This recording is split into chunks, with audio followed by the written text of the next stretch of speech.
Naging produktibo at makabuluhan naman ang 2 araw na official visit ni Pangulong Rodrigo Duterte sa bansang Myanmar. Dito ay mas pinalakas pa ang ugnayan ng dalawang bansa kung saan tiniyak ng Pilipinas na handa itong tulungan ang naturang bansa sa mga problemang kinakaharap nito bilang isang developing country. Si Jervis Manahan sa detalye. Sa isang formal na banquet, nagtapos ang 2 araw na official visit ni Pangulong Duterte sa bansang Myanmar. Dito nagpasalamat ang ating Pangulo sa kanilang pamahalaan at nangakong pagtitibayin pa ang kanilang ugnayan. 6 decades of formal diplomatic relationship have seen the growth of an abiding and flourishing friendship.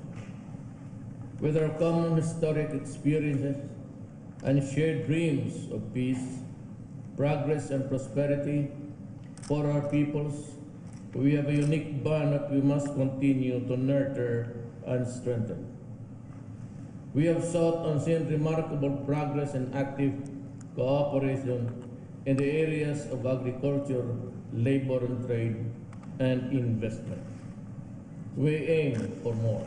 Gaya ng Pilipinas, developing country din ang Myanmar kaya magkamukha daw ang mga problemang kanilang hinaharap. Hinimok ni Pangulong Duterte ang Myanmar na paigtingin ang kanilang paglaban sa droga dahil problema ito hindi lamang ng Pilipinas kundi ng buong rehiyon. In defense and security, we must work closer to address the threats of terrorism and violent extremism that can undermine the economic progress we have so far achieved. We should be unrelenting in our fight to dismantle the apparatus of the illegal drug trade. This menace is a challenge that knows no borders and affects all of us in the region. In trade and investment, we must sustain our growth rates so that everyone in our societies enjoy the blessings of prosperity. Inalok din ng Pangulo ang mga taga-Myanmar na mag-aral sa magagandang universidad sa Pilipinas. Nagpasalamat siya sa pag-ayuda ng Myanmar sa mga panahon ng kalamidad. Excellency, there is respect and mutual understanding born by these interactions. This is why in times of calamities, both our sides have been ready to provide assistance. I thank you and the people of Myanmar for the timely assistance, particularly those who were affected by Typhoon Pablo, which hit my island in Mindanao, the earthquake in Bohol, and the Typhoon Hainan. Indeed, it is in times of need that you know who are your friends. Handa rin daw magbigay ng suporta ang Pilipinas sa Myanmar at umaasa raw si Pangulong Duterte na susuporta sila sa mga adhikain ng ASEAN ngayong taon.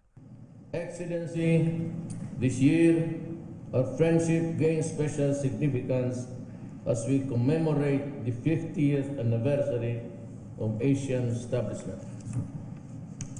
We have become stronger association. We have become brothers in our regions.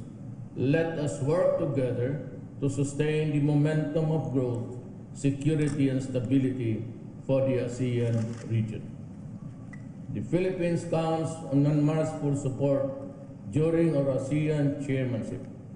Together, we can work for the change we want as we engage the larger world. Nangako naman ang bansang Myanmar na tutulong sa mga proyekto ng ASEAN. Bago ang banquet, nag-donate ang Pilipinas ng $300,000 sa Myanmar para sa humanitarian efforts nila sa Rakhine State. Si Daw Aung San Suu Kyi ang tumanggap nito. Nagkaroon ang dalawa ng pagkakataong pag-usapan ang mga area kung saan pwedeng magtulungan ang dalawang bansa. Nagkaroon din ng engrandeng welcome ceremony at isang bilateral meeting kasama ang pinakamatataas na opisyal ng Myanmar. Para sa PTV News, Jervis Manahan, Naypyidaw, Myanmar.